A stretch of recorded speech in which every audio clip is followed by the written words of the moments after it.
צלם? היי, אני כאילו פה? אוקיי, אז שלום לכולם, ברוכים הבאים לבית הספר שלנו, כפר הנוער ויצ"ו ניר העמק.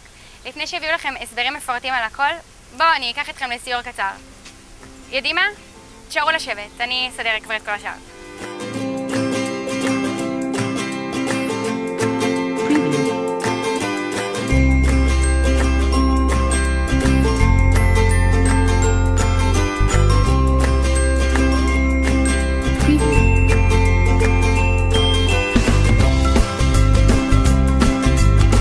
בויצ"ו ניר העמק לומדים כ1,000 תלמידים בחטיבת הביניים ובחטיבה העליונה.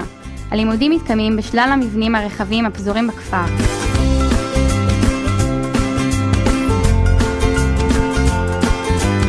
בבית הספר שלנו יש מגוון עצום של מגמות. מגמת פיזיקה ומדעי המחשב, מגמת כימיה ואלקטרוניקה ומשאבי אנוש, ומכונאות וביולוגיה, וגם מגמות יצירתיות כמו אומנות, תיאטרון ותקשורת.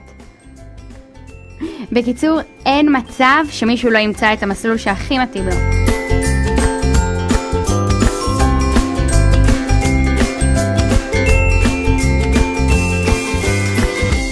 ולא סיפרתי לכם על לימודי המשק, החממות, הרפת המשוכללת, העורבה והגן האקולוגי המדהים שיש לנו.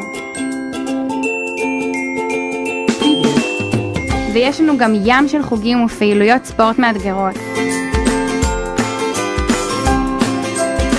וכל זה קורה כאן, אצלנו, בניר העמק, בין מרחבים ירוקים באווירת לימודים שמיוחדת רק לנו. באמת, לא תמצאו את זה בשום מקום אחר.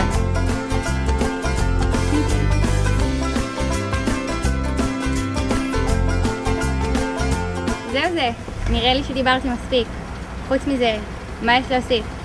ניר העמק, כאן מתחילות הצלחות, באמת.